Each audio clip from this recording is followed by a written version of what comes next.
everybody. This is Lucy, the Empress. And Kiana, your mortgage goddess. Welcome to Rose and Real Estate.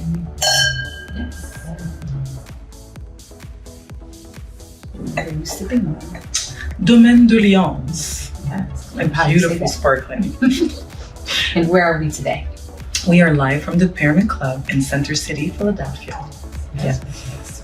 All right. Tell us about you. So, What do you do for the people? thank you, Kiana. So, I am a realtor by passion. I absolutely love real estate, and my goal is to strategize for you from the beginning till the end, your real estate journey, because it's not a one-time deal, it's a journey from your own home to your portfolio. Yes. How about you? So my job is to find the creative financing to make that dream happen. So we work together as a team. You tell her what you're trying to achieve, and I help you get the financing to make that happen. Everything from buying your dream home to growing your real estate investing portfolio. So that is what my job is for you. I have been a loan officer for almost 10 years. I am your fabulous flipper, been flipping houses for 6 years. And I've also been a real estate investor for 20 years. So I'm definitely well-versed to help you on this journey. So what are we looking at today? I think a beautiful property. Absolutely. And I wanted to add this for Kiana. She's very inspiring. So if you don't know where you at, she will put you back and help you see the real vision of what your true potential is. She's doing that for me. So today we're going to look at a neighborhood, well, a zip code, more than a neighborhood, a zip code that me and Miss Kiana absolutely love, Bala Cynwd. Yes.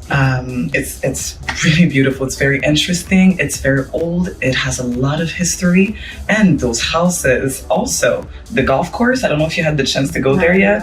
It's gorgeous, super hidden. Oh yeah, it's super exclusive. We'll find our ways there. Yes. So today Kiana and I wanted to go through one property with you just to give you a visual of what it would be to live in Bala Cynwd. The price point that we're looking at is 1.299 million. What does that get you in Bala Cynwd? In Bala Cynwd, that gives you at least 7 bedrooms. It's huge. 3.5 bathroom. It is 5,100 square foot above, because they don't count the basements as well, right? And it's just an absolutely fabulous home. So just to give you a little bit of history, that's what I love with Bala Cynwd, is that the homes really do have an historical thing. So for over there, the beginning of the life of this particular home, it was Miss Roney's finishing school for girls back in 1906, right? So that's why it's very wide. That's why there's a lot of bedrooms. There's a solarium, and it is made to be a chef's absolute dream home. The kitchen is huge. The kitchen is huge. Okay. The kitchen is huge. It does.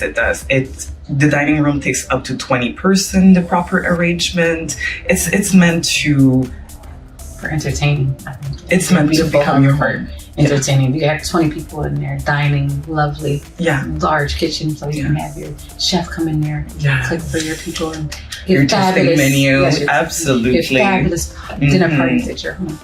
So what we also wanted to look at was, what would this look like financially, right? Just so you can get an idea. So one of the main things that you need to understand is that there's, at this level, this falls into the non-conforming space. What does that mean? So most people have heard of an FHA loan, a VA loan, or your government loans, USDA. Then you have conventional loans. But what people might not know about is the conventional is split into 2, conforming and non-conforming. Now, you may have heard the term jumbo loan, right? Mm-hmm. Jumbo loan is the kind of nickname for non-conforming. So conforming is those that go up to a certain limit, and then the non-conforming is everything up from there. Do we know that limit, or how can we find it out?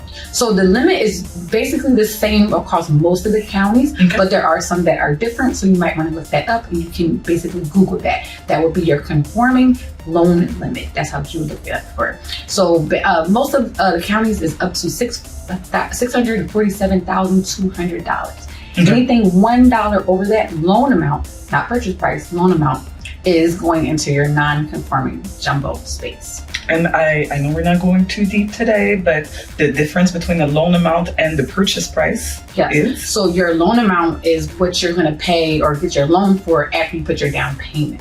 So typically you're putting 5, 10, and 20% down. So the rest of it, that 80% that's left, that is your loan amount. Fabulous. Okay. So now the numbers on a typical loan for this size at this 1.299, you would put down 20%. And that 20% of that is $259,800. Okay. And they're going to have your interest rate is going to be on a little bit of the higher side. So when you're comparing conventional, non-conforming, and conforming, there's a very big difference. So you want to talk to a professional very early in your journey, because it's not about what you can do at that time. You really want to prepare for this. The reason why that is so is that the rates for one are higher on your non-conforming, your jumbo. Then your required debt to income ratio is lower. Okay, so on a non-conforming, you can only go to 43% maximum debt to income ratio. So what does that look like, right? So on your conforming, you can go to 45 to 50%. So at 43% in this particular house, where the total principal, interest, and insurance and taxes payment will be $9,157 a month. Okay, so that's at a 7.5% interest rate. So what would you need to make to be approved for this?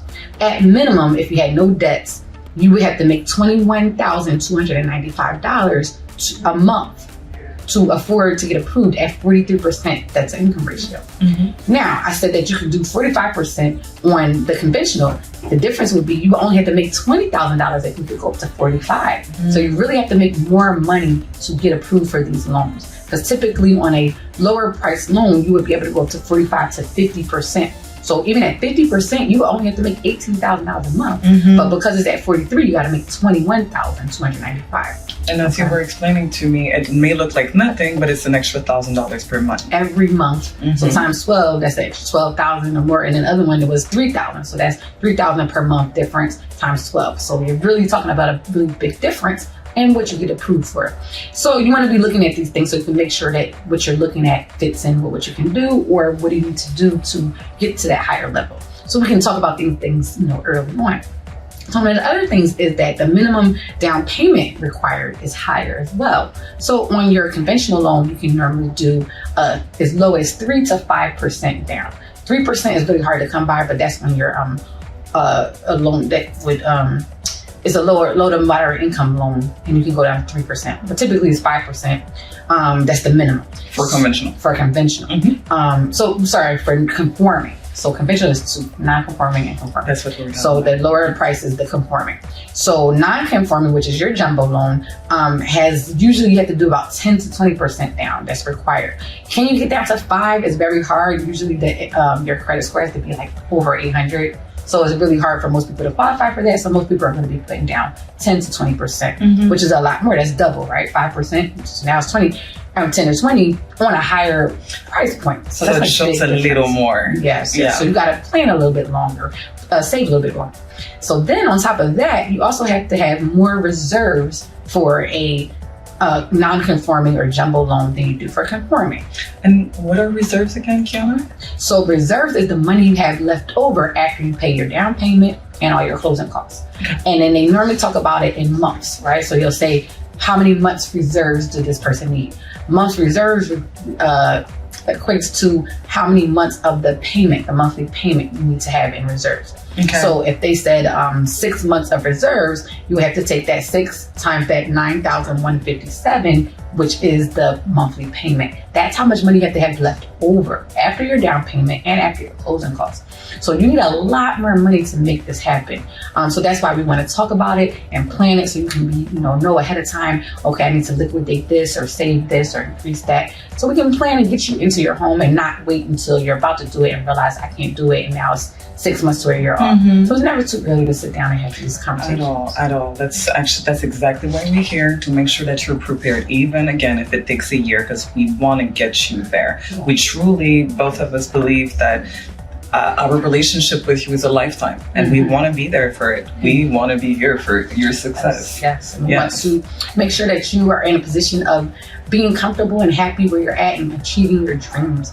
So on this, our beautiful people, cheers to our success and a wonderful real estate journey. And thank you for joining us for Rose and Real Estate. Bye. Bye.